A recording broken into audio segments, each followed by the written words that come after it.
Hashtag SF Las Gaviotas. Estamos discutiendo de la jornada de hoy junto con Estuardo Zapeta y Daniel Giring. Me quedé con la pregunta en el tintero. Daniel, ¿cuál es tu evaluación, cuál es tu impresión del actuar de la Policía Nacional Civil en este caso? No, yo creo que muy bien, hicieron lo que tenían que hacer, tomaron el control, en su intervención no se les puede reprochar absolutamente nada y hay un primer acercamiento que ya vimos la respuesta de los reclusos. Es difícil establecer... ser políticamente es que no lo es. Yo creo que más que ser políticamente correcto tenemos que ser precisos, porque realmente al ser inimputables, un menor no sé si se convierte en un reo, digamos. Lo que creo es que quizás se convierte en un recluso, porque si está recluido en un centro que es público, aunque volvemos otra vez a lo mismo que yo decía, si no entendí mal, 200 ya son mayores de edad. Sí, ¿no? 200 mayores de edad. Entonces ahí, y como ves, gente capaz de ahorcar a 3 compañeros con sábanas por las razones que fuesen. No sé si tenían algo, o sea, todo esto era para poder asesinar a estos 3 chicos. Había otra versión que tú decías antes, que fuera de cámara, que... Había una versión no oficial que es la que recopila Alberto Cardona, en la que cuenta que son dos de los que se sabe. Se sabía que iba a haber un motín, ellos dicen no vamos a participar, y a partir de eso los asesinan, los matan, y eso es lo que provoca que traten de entrar al Ministerio Público. Ahí ya estamos hablando de otro ambiente, cuando estás hablando de 200 mayores de edad, que además algunos de ellos tienen o sea, son capaces de hacer lo que hicieron. Creo que ahí estás hablando de un perfil distinto de criminal, y ahí sí ya un criminal totalmente imputable y que en ese caso debería estar en un centro distinto al de menores que en algunos casos han cometido a lo mejor un delito de portación de armas o un delito de atentado, digamos, de robo o algo así, de atentado contra la propiedad privada, pero si no somos capaces de diferenciar entre un perfil criminal y otro, estas cosas van a seguir y seguir pasando por toda la eternidad. Ahí tenemos que principiar con la ley que decías, Daniel, y yo creo que esa ley es muy importante en relación a que una vez cumplan mayoría de edad, aunque no hayan terminado condena en Las Gaviotas, por ejemplo, sí tienen que ser trasladados a un centro penitenciario de cumplimiento de condena para adultos. Y de hecho, una de las peticiones que tenía también un grupo era que los pasaran a una cárcel de adultos.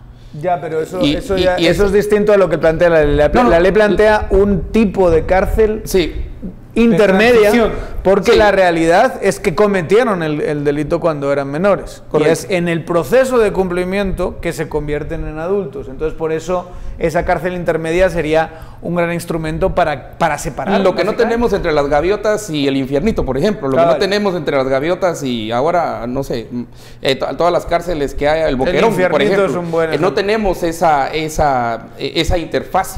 Pero segundo, hay un problema todavía más grande, y es un problema eminentemente de la forma de ser nuestro, de la antropología, del hecho de ser humanos. Y es que aquí los adultos, además de tener un liderazgo por el hacinamiento, aquí les recomiendo la reacción. Hay un libro magnífico que se llama El Señor de las Moscas, The Lord of the Flies, que precisamente ese era el acercamiento de qué pasa cuando empiezan los liderazgos a fundarse y todo eso, pero los adultos empiezan a hacer de los más chiquitos sus esclavos y los empiezan a entrenar. Esa es una cuestión que no ha sido considerada también. Pero, a ver, el problema de fondo igual... Ahí en el libro están en una isla, no están hacinados. Sí, están en una isla, pero digamos ahí... Y estos ya eran violentos antes. Sí. Estos están ahí porque tienen conflicto con la ley. Sin estar hacinados ya tenían conflicto con la ley. Pero no se traslada un problema de un lugar a otro, porque el tema de hacinamiento, que ya esto lo reconocía, genera muchísima violencia.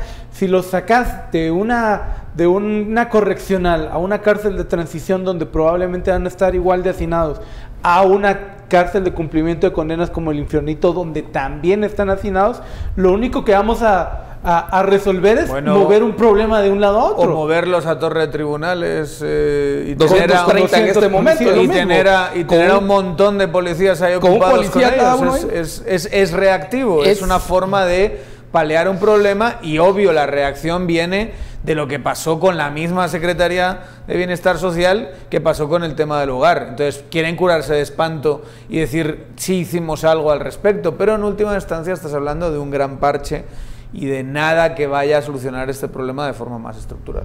Pero si te das cuenta también sobre todo las mamás, y una cuestión muy sintomática, ¿verdad? Las mamás afuera. Yo decía que una cosa era lo que estaban haciendo en el techo versus, digamos, enfrentando y tirándole lo que pudiesen a la autoridad, pero por el otro lado los familiares de ellos presionando en tierra. Los familiares de ellos no hicieron nada. No, pero sí, digamos. Pero digamos, hay una cuestión, bueno, no hicieron nada, no los educaron bien, solo eso no hicieron, ¿verdad? Bueno, pero ese digamos, es un punto que yo creo que cada quien va a tener que considerar en su casa, ¿verdad? Pero esa presión, eso de bebé, bajate, a mí me parece, muy eso es interesante. Una madre, Estuardo. O sea, sí. ¿Qué va a hacer la madre? ¿Cómo le va a hablar a su hijo?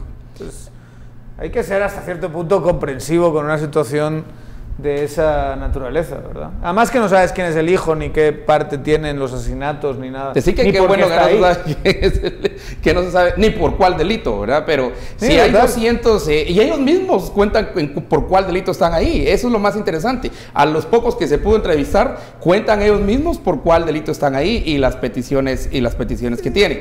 Pero mi punto es que la reacción de la madre es humana, es normal, es natural, de una madre. Es trágica y sí, nadie está diciendo que no haya que tener la conversación sobre la responsabilidad paternal en todo esto, pero bueno, la imagen en sí misma no sé hasta qué punto es una presión a los policías.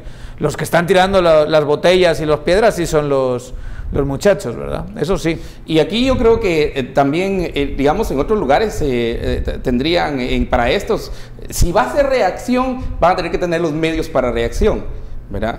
¿Y por qué no utilizar movimiento de aire? ¿Verdad? En estas cuestiones que yo creo que también sería muy interesante, pero no lo tenemos. No tenemos helicópteros, por ejemplo, ¿verdad? Que estarían para cuestiones así, en las que se puedan evitar cuestiones. Porque los otros que corrieron gran peligro y de los que nos hemos hablado son todos los vecinos. Y los vecinos que constantemente corren peligro ahí. Y cuando uno entrevista a los vecinos, ellos se quejan de que esto significa... Hay un colegio también. Hay un empresario al que le roban... sí, la propiedad. Ahí tuvo unas grandes pérdidas hoy. Y mira, y él tuvo que sacar los camiones rápido para que no los tiene que hacerse responsable de esas pérdidas. Tampoco debe ser algo muy agradable que tú tienes tu bodega, tu depósito y te lo dejen vacío. Y te lo dejen vacío estas criaturitas. Que te lo destruyan. Ahí hubo un boquete, hubo algo hablando de responsabilidades, ¿quién se va a hacer responsable de eso? ¿Va a ser el Estado? ¿Van a ser las mamás? ¿Como son menores de edad? Silencio, ¿ah? Porque aquí es donde entramos, pero es correcto, es reactivo. Porque hubo un programa, y yo siempre lo he mencionado, porque yo que vivo en la zona 18, que para nosotros estas cuestiones de mareros y todo es como pan de todos los días, nosotros en la zona 18, es interesante notar que ha habido programas que han tenido algún impacto, pero que no han tenido seguimiento. La barrera de los 12 es un programa muy interesante, fue un programa muy interesante, y un programa que el objetivo era precisamente empezar a enseñarle a niños entre 8 y 12 años, que es básicamente la edad de primaria, de la escuela primaria, ¿verdad? Empezar a influir en ellos, en que hay una autoridad, hay que respetarla, los peligros, que también a toda reacción, a toda acción va a haber una reacción, que no pueden estar en esto. El programa desafortunadamente estuvo muy poco tiempo, pero se llama La Barrera de los 12, era un programa de prevención, y aquí es donde tenemos que ir a la prevención también, ¿verdad? Y luego, si no vamos a estar siempre en la reacción. Yo creo que los números, cuando uno ve los números de las gaviotas, el número de las gaviotas ha ido creciendo. Cada vez, digamos, ha ido... Porque las pandillas han entendido también que es buen negocio para ellos, buen negocio... Acuérdate que otra vez los adultos... a un menor a disparar... Vamos a ver, ¿qué son las gaviotas para los adultos que están ahí? Es una cantera. Son cantereando los chiquitos. Los adultos están preparando a los chiquitos. Y los pusieron en el lugar perfecto. ¿Qué mejor lugar que donde están todos los que pueden ellos? Que de todos modos ya cometieron un crimen, que ya van a salir, porque algunos, como fue antes de los 15, solo 2 años. hayan hecho lo que hayan hecho, solo tienen 2 años, otros tienen 6 años y para afuera, porque están pagando un delito no como adultos, sino como menores de edad.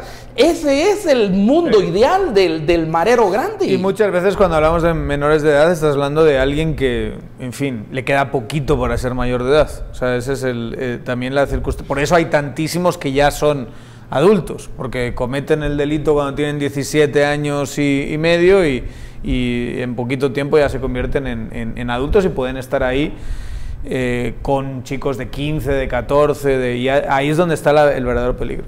Y cuya media de vida es bastante baja, 30, 35 años. Claro. Y ahí es donde sobre todo, y por eso la política tiene que ser integral, y por eso hay que pensar también en términos de las maras y las estructuras que están en todos estos centros y que incluyen el sistema penitenciario, pero también incluye este sistema de bienestar social.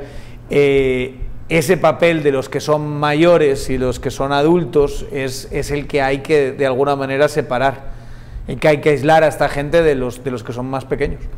A ver, quería plantearles esto. Miren, cuando uno ve todos los comentarios que están saliendo en pantalla con el hashtag SF Las Gaviotas, lo que uno revisa en redes sociales, si no el país, por lo menos quienes tienen acceso a redes sociales están partidos en 2 o 3 partes.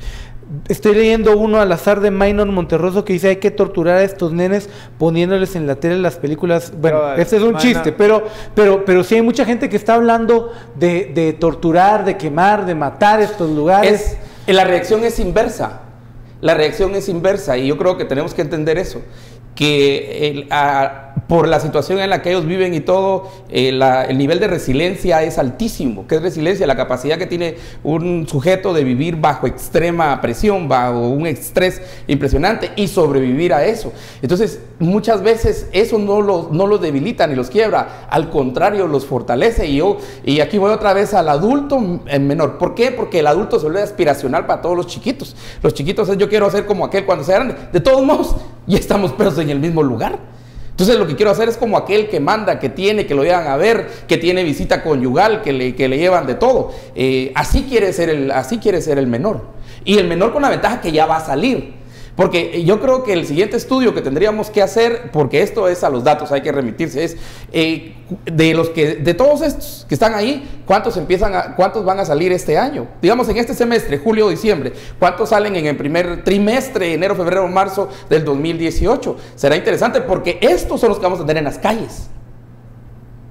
¿Y tendrá que existir algún nivel de inteligencia de parte de la policía que para controlar? Alguien tiene que hacer el seguimiento, pero bienestar social. Volviendo una vez más a lo que tú traías a colación, y es la reacción, ¿no? Y sí, ha sido un día especialmente duro, especialmente intenso en redes sociales, viendo la reacción con respecto a... Mirad 2 grupos maldiciéndose. Pero entre ellos. Realmente yo tengo la sensación de que un grupo es mucho más grande que el otro, y el grupo más grande es el que está reclamando mano dura, violencia, ya no se pueden reinsertar, ¿para qué vamos a gastar absolutamente nada en ellos? Y ese tipo de cosas. Bueno, ¿qué están proponiendo esta gente? ¿Cuál es la política que hay que seguir aquí? O sea, ¿de verdad están diciendo que la política del gobierno de Guatemala tiene que ser entrar y da igual, ¿no? Que paguen justos por pecadores, da igual si estás ahí por haber robado una radio que por haber asesinado a alguien? Voy a meterte en la instalación y voy a prender fuego. Y ahí, ya está, ya solucioné todo. Es obviamente una reacción emocional que de verdad, y esto es algo que hay que decir una y otra vez, lo hemos dicho muchísimas veces en este programa, la mano dura no es una buena política pública de seguridad. Tiene unos resultados nefastos allá donde se ha dado. No solucionas nada ejecutando a gente que comete crímenes. Nada. Y no ha funcionado en ningún sitio donde se ha implementado. Lo que pasa es que la gente está tan harta que la reacción es... Pero es de corte emocional y racional, y no estamos ante un verdadero debate de política pública de qué tenemos que hacer para poder tener un mejor sistema penitenciario y un mejor sistema de atención a menores que han cometido crímenes. Vamos a hacer una pausa, acompáñenos en la discusión, hashtag SF Las Gaviotas. Las redes sociales han estado muy activas, como ya lo hemos señalado, esperamos sus comentarios. Vamos a regresar con más de lo que pasó hoy con estos disturbios. Estamos en Sin Filtro, #SF Las Gaviotas.